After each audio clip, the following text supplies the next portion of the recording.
For a long time, many people have been told that narcissistic behavior comes from a lack of awareness, that the person hurting them simply does not understand the impact of their words or actions.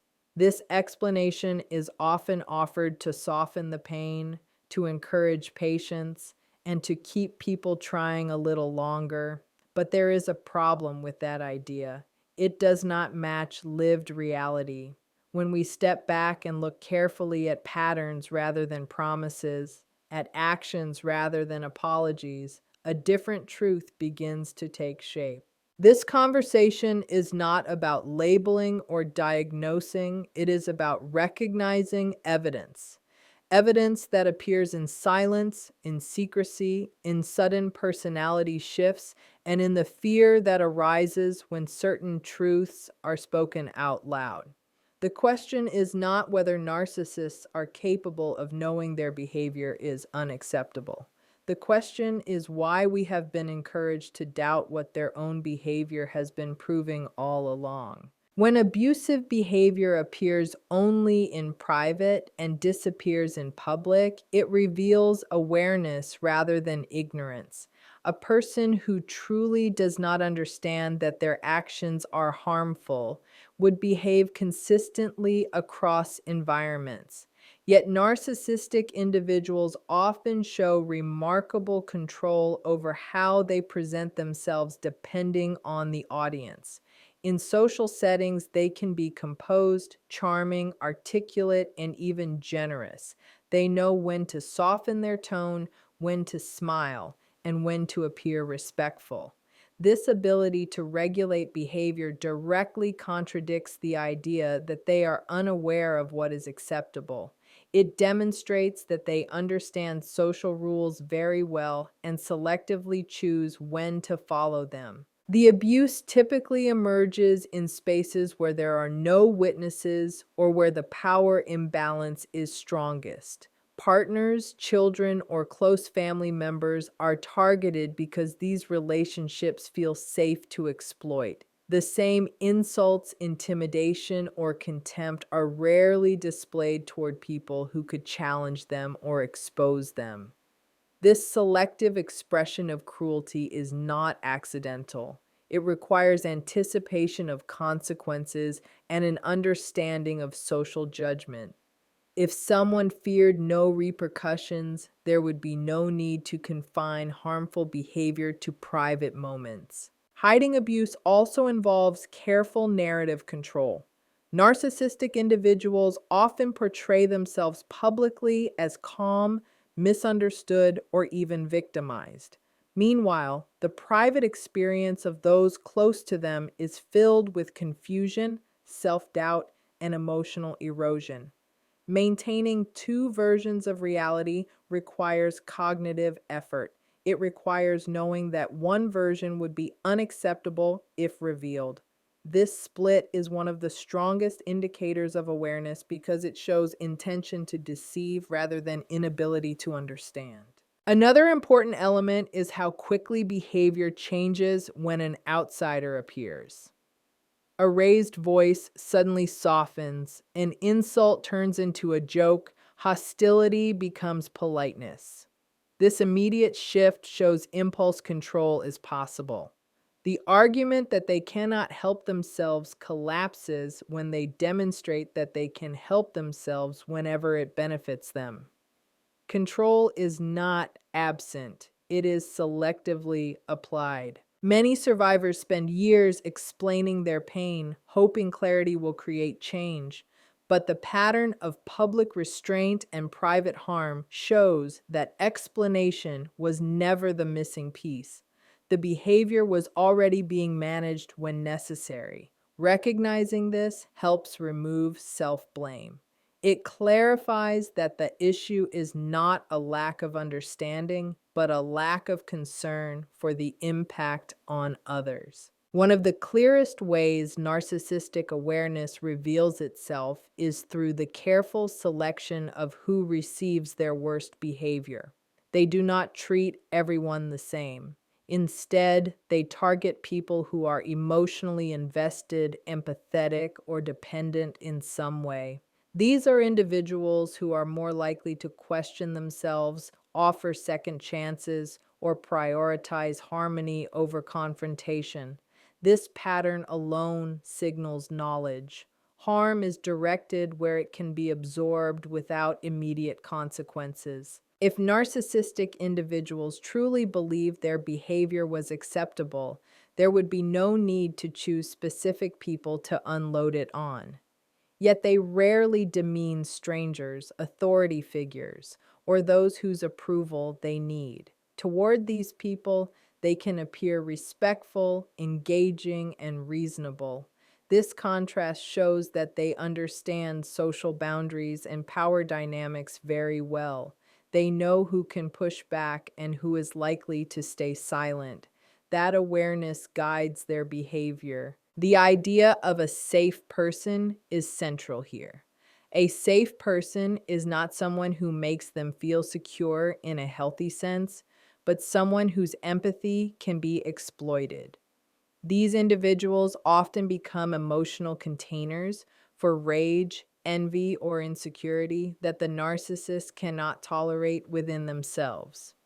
The choice of target is strategic. It reflects an understanding that certain people will not leave immediately or expose them publicly. Another important detail is how narcissists test boundaries early. Small dismissals, subtle insults, or moments of disrespect appear at the beginning of relationships. They watch closely to see how the other person reacts. If the behavior is challenged firmly, they often retreat or redirect. If it is tolerated, they escalate. This process of testing and adjusting shows intentional calibration. It is not impulsive confusion. It is behavioral experimentation designed to determine how much they can get away with. Selective targeting also explains why survivors are often not believed when they speak out. Others may say, "I've never seen that side of them." This disparity is not proof that the survivor is exaggerating. It is proof that the narcissist is capable of compartmentalization. They present different versions of themselves depending on the role someone plays in their life. That level of compartmentalization requires awareness of how they are perceived. Understanding this pattern is deeply validating for those who have lived through it. It confirms that being targeted was not a personal failure or a sign of weakness. It was a result of having qualities that made exploitation possible. The behavior did not happen because the narcissist did not know better. It happened because they knew exactly where it would be least costly for them to act that way. Gaslighting is often misunderstood as confusion or miscommunication, but in narcissistic dynamics, it functions as a calculated tool to escape responsibility. When someone repeatedly denies things they clearly said or did, reframes events to make another person doubt their memory, or accuses the other of being unstable, this is not accidental behavior. It requires awareness of reality and a conscious decision to distort it. You cannot manipulate someone's perception unless you first understand what actually happened. A key indicator of intention is consistency. Narcissistic gaslighting follows patterns. The same phrases appear again and again. You're imagining things that never happened. You're too sensitive. You're overreacting. These are not spontaneous reactions. They are rehearsed defenses designed to shut down accountability. If the narcissist truly believed their behavior was acceptable, they would defend it openly. Gaslighting exists because open defense would fail. The behavior cannot withstand scrutiny, so reality itself becomes the target. Gaslighting also escalates precisely when evidence is presented. When confronted with messages, witnesses, or clear timelines, the response is rarely reflection. Instead, the distortion intensifies. The narcissist may accuse the other person of manipulation, claim that evidence is taken out of context, or shift the conversation entirely. This escalation reveals fear of exposure rather than lack of understanding. The goal is not clarity. The goal is control of the narrative. Another revealing aspect is how gaslighting is selectively applied. Narcissists rarely attempt it with people who hold real power over them, such as employers, legal authorities, or individuals who can impose consequences. With those people, explanations are coherent, respectful, and reality based. Gaslighting is reserved for intimate relationships where emotional leverage exists. This selectivity shows that they know exactly when the tactic will work and when it will not. The psychological impact of gaslighting is severe. Over time, the targeted person begins to doubt their perception, memory, and judgment. This self-doubt benefits the narcissist because it reduces resistance. But the creation of this effect requires deliberate repetition and timing. It is not a reflex. It is an investment in dominance. That level of psychological manipulation cannot coexist with genuine unawareness. Recognizing gaslighting as intentional rather than accidental is painful, but it is also clarifying. It removes the endless loop of explaining, proving, and justifying. The behavior was not happening because the narcissist did not understand. It was happening because denying reality was the most efficient way to avoid accountability and maintain control. Image management is one of the most revealing proofs that narcissistic individuals understand their behavior is unacceptable. They invest enormous energy into controlling how they are perceived by others. This includes curating social media personas, telling selective stories, highlighting achievements, and emphasizing how kind, loyal, or misunderstood they are. Image management is not a passive trait. It is an active, ongoing process that depends on knowing which aspects of the self must be hidden and which must be displayed. If their behavior were truly acceptable in their own mind, there would be no urgency to polish their image. Yet narcissistic individuals are often hypersensitive to reputation. They monitor how others respond to them, become distressed by criticism, and work quickly to repair any threat to their public standing. This vigilance only makes sense if they understand that certain behaviors would lead to rejection or condemnation if fully visible. One common strategy is preemptive storytelling. They may subtly frame themselves as victims long before any conflict becomes public. Complaints about being unappreciated, misunderstood, or mistreated are shared in advance, laying the groundwork for sympathy. When the harmed person eventually speaks up, the audience has already been primed to doubt them. This kind of narrative preparation requires foresight. It shows an understanding of social perception and moral judgment. Another revealing detail is how carefully they separate audiences. Friends, coworkers, extended family, and romantic partners may each receive a different version of the narcissist. Information is controlled, details are omitted, and contradictions are smoothed over. This compartmentalization allows them to preserve admiration in one space while behaving destructively in another. Maintaining multiple versions of the self is not confusion, it is deliberate self-preservation. Image management also explains why confrontation often leads to attacks on credibility rather than engagement with the behavior itself. When challenged, narcissists may focus on discrediting the person speaking rather than addressing the accusation. They might label the other as unstable, jealous, or vindictive. The goal is not truth. The goal is to protect the image at all costs.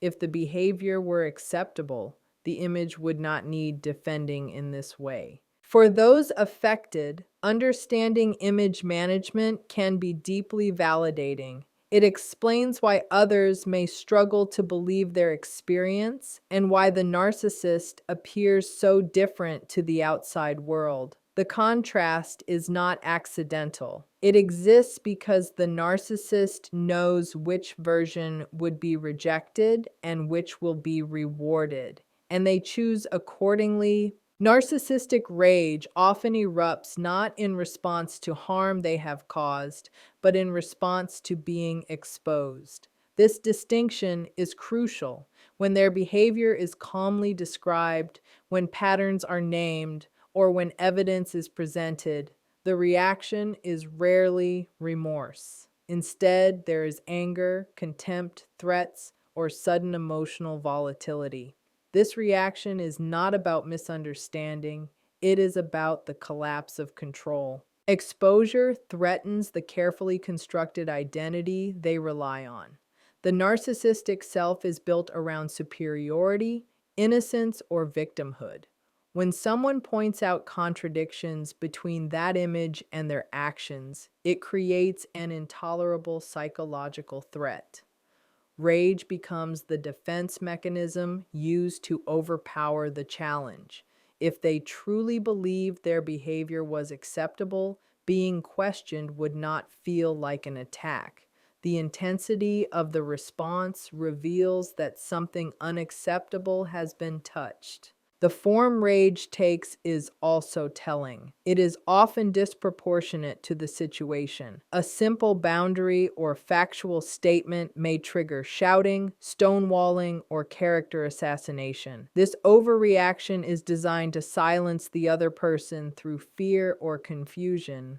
It shifts the focus away from the original issue and onto managing the narcissist's emotional explosion. This tactic only works when the narcissist knows the question posed is valid and dangerous. Another revealing pattern is timing. Rage often appears when there are witnesses, documentation, or the possibility of accountability. When exposure is private and can still be denied, manipulation may continue calmly.